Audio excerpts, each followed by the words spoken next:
cat's unusual habit could turn his owner into a millionaire.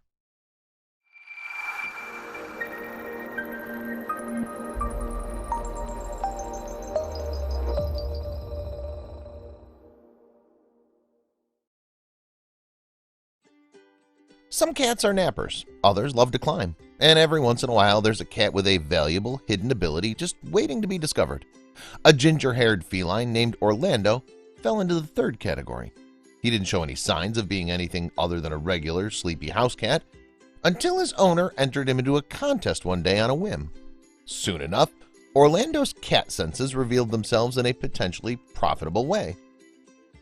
Jill Inslee, a financial journalist from the UK, had a successful career in her own right, but it was ultimately her cat, Orlando, who grabbed local headlines in 2012. At the time, Inslee was the head editor for both the Guardian's money section and the Observer's cash section, and a project at work made her look at her fluffy pet in a new way. As it happened, the Observer organized an investment contest where top financial minds competed to see who could turn the most profit from the same initial investment over the course of a year. A group of experts were selected to battle over bragging rights, and judging by the short list of challengers, the competition looked stiff. Who were these savvy stock pickers? First, there was Paul Cavanaugh of stockbrokers Killick & Company.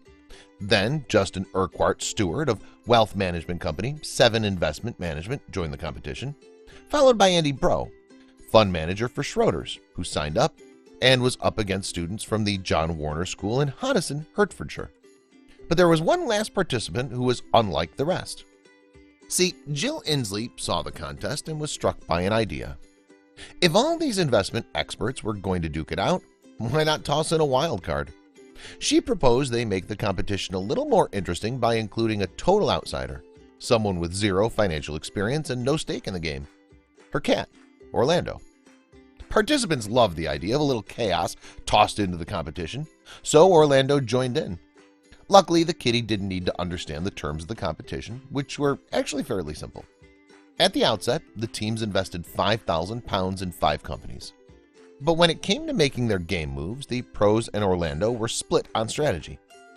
Orlando had a unique method most pros might feel rash attempting: trusting his cat toys. Well, specifically his most prized mouse toy.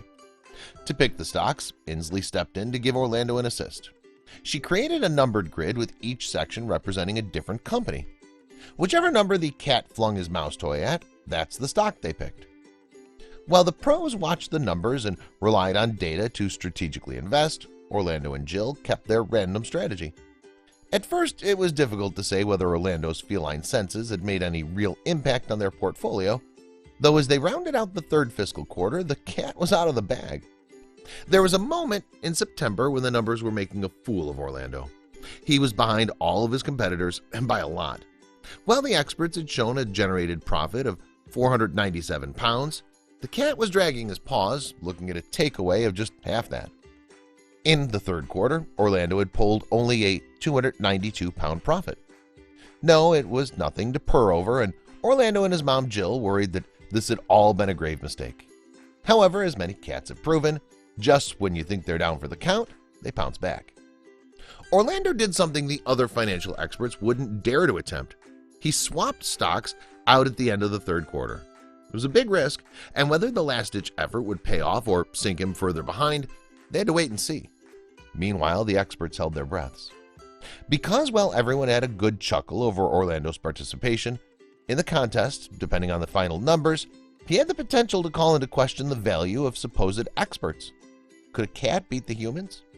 It opened the conversation to a hotly debated idea. Do prestigious degrees and Wall Street experience really matter? Whether the stock market can be beaten by strategy or if it's all random is a long-running debate, one that economist Burton Malkiel outlined with the random walk hypothesis in his book, A Random Walk Down Wall Street. Malkiel believed studying past market trends to predict future trends was a waste of time, and similar to the contest involving Orlando, he used animals as an example. A blindfolded monkey throwing darts at a newspaper's financial pages could select a portfolio that would do just as well as one carefully selected by experts, Malkiel wrote. Swap the blindfolded monkey for a mouse-tossing cat, and according to Malkiel's hypothesis, both are qualified financial advisors. Others have tested this theory. Much like Orlando, some other whiskered critters turned their eyes or ears to the stock market. In 2014, Australian conceptual artist Michael Marcovici conducted an experiment where he trained rats to recognize patterns in the foreign exchange futures market. The four rodent mavericks, Mr. Lehman, Mr. Kleinworth, Miss Couts, and Mr. Morgan, proved better at reading trends than the top fund managers. The rats beat financial analysts at their own game. Jill Inslee and the rest of the eyes watched the investment contest, waited curiously to see if Orlando could do the same. As they rounded out the fourth fiscal quarter, the kitty had a lot on the line. Had his third quarter trades paid off, or was he just a house cat goofing around? In an epic comeback, Orlando's profits turned around. His competitors watched in amazement as the feline proved a financial whiz when he increased the average of his portfolio by 4.2%. When they'd run out the clock, Orlando did more with his original 5,000 pounds than any of his competitors by a significant margin. Breaking down the numbers, the professionals ended the quarter with an average of 5,176 pounds 60, and Orlando, the furry little magnet, rounded things out at 5,542 pounds 60. His toy tossing strategy set him 366 pounds ahead of the pack. Not so bad for a first-time investor. But after he had his first taste of success, did Orlando hang up his mouse? It doesn't look like Orlando is going to work on Wall Street anytime soon, but as a reward for his stock-picking sensibilities, his mom got him a fancy red collar, a reference to the trademark red suspenders worn by competitor Urquhart Stewart. As for whether Orlando's victory was thanks to his own financial powers or just totally random, his fellow competitors aren't sure, but they did leave some parting words.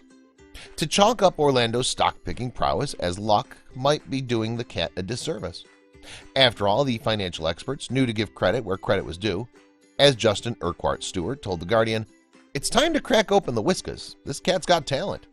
And while relying on your own cats for stock tips isn't recommended, some businesses haven't entirely written off the business value of feline energy. Instead of trusting them to pick stocks, one Ohio-based transportation company thought of incorporating cats into their finance office. These feline recruits weren't tasked with making important decisions, but the employer had a theory that they'd make a radical improvement in the way other strategies had failed. So the bosses decided to adopt two tiny kittens, one light orange one and the other striped with brown. These weren't just any ordinary felines, so the execs had to give them more particularly interesting names. Please share this story with your friends and family.